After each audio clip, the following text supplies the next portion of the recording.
नमस्कार दोस्तों, मैं हूं नवीन पाठक और आप देख रहे हैं वो खौफनाक रातों।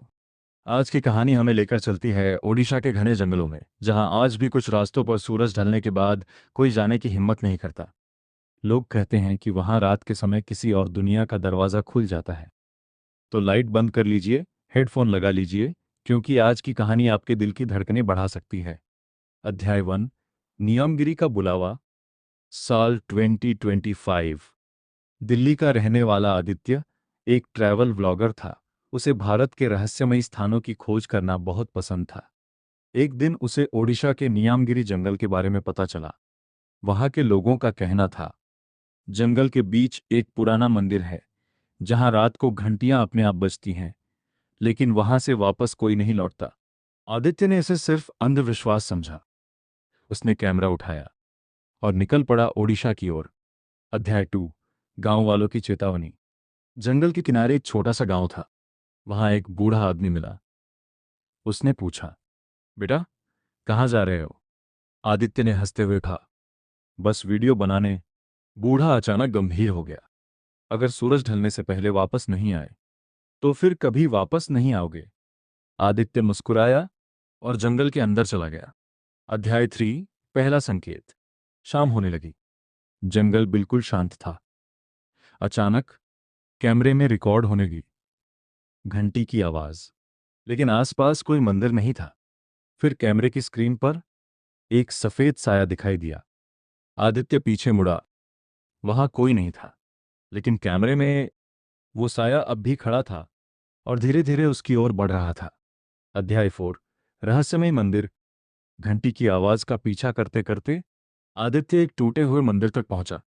मंदिर के दरवाजे पर खून जैसे लाल रंग से लिखा था, जो भीतर आएगा उसकी परछाई यहीं रह जाएगी। आदित्य ने कैमरा ऑन किया और अंदर चला गया। मंदिर के बीचों बीच एक टूटी हुई मूर्ति थी और उसके सामने जल रहा था एक दीपक, जो बिना तेल के जल रहा था। अध्याय 5, कैमरे में कैद डर। अचानक कैमरे की बैटरी 90% से 1% हो गई। फिर स्क्रीन पर दिखाई दिया आदित्य, लेकिन वह सामने खड़ा नहीं था। वह कैमरे के अंदर खड़ा था और बाहर वाले आदित्य को देख रहा था, मुस्कुरा रहा था। तभी कैमरा अपने आप बंद हो गया। पूरा मंदिर अंधेरे में डूब गया। अध्याय 6, जंगल की चीख। रात के ठीक 12 बजे पूरा जंगल चीखने लगा। ऐसा लग रहा था मानो हजारों लोग एक साथ रो रहे हों। आदित्य भागने लगा, लेकिन हर रास्ता उसी मंदिर तक वापस पहुंच जाता।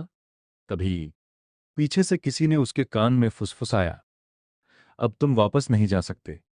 आदित्य ने पीछे देखा और उसकी चीख पूरे जंगल में गूंज उठी, क्योंकि उसके पीछे कोई इंसान नहीं, बल्कि उसी का दूसरा रूप खड़ा था, जिसकी आंखें पूरी तरह काली थीं और चेहरा मुस्कुरा रहा था।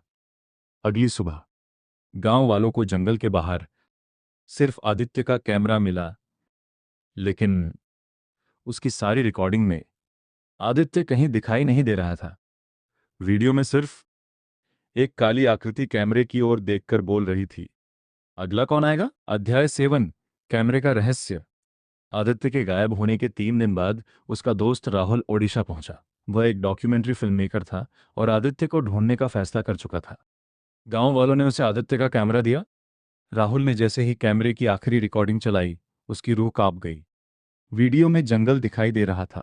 फिर अचानक स्क्रीन पर एक काली आकृति आई। उसने कैमरे की ओर देखा और धीमी आवाज में कहा, उसे ढूंढना मत, नहीं तो अगला तुम होगे। वीडियो यहीं खत्म हो गया। राहुल ने इसे एडिटिंग या तकनीकी खराबी समझा और उसी रात जंगल में जाने का फैसला किया। अध्याय 8, लौटकर आता रास्ता। राहुल रात 9 बजे जंगल में पहुंचा।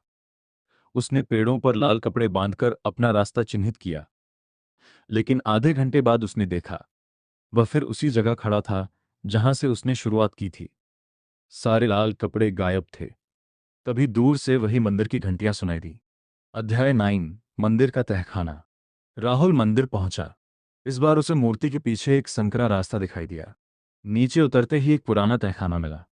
दीवारों पर सैकड़ों नाम खुदे हुए थे और सबसे नीचे एक नया नाम लिखा था, आदित्य। राहुल का दिल तेजी से धड़कने लगा। उसी समय पीछे से किसी के कदमों की आवाज आई, लेकिन वहां कोई नहीं था। अध्याय 10। असली श्राप। तहखाने के बीचों बीच एक पत्थर की विधि थी। उस पर एक प्राचीन तांबे की पट्टिका रखी थी। उस पर लिखा था, जो भी इस मंदिर की सीमा पार करता है, उसकी आत्मा जंगल की रखवाली करेगी। सदियों पहले कुछ तांत्रिकों ने अमर होने की लालच में यहां एक भयानक अनुष्ठान किया था। अनुष्ठान असफल हो गया और उनकी आत्माएं इसी जंगल में कैद हो गईं। तब से हर कुछ वर्षों में वे किसी नए इंसान को अपना स्थान लेने के लिए बुलाती थी। अध्याय 11। आदित्य की वापसी। अचानक अंधेरे से एक आवाज आई, राहुल। राहुल ने टॉर्च घुमाई।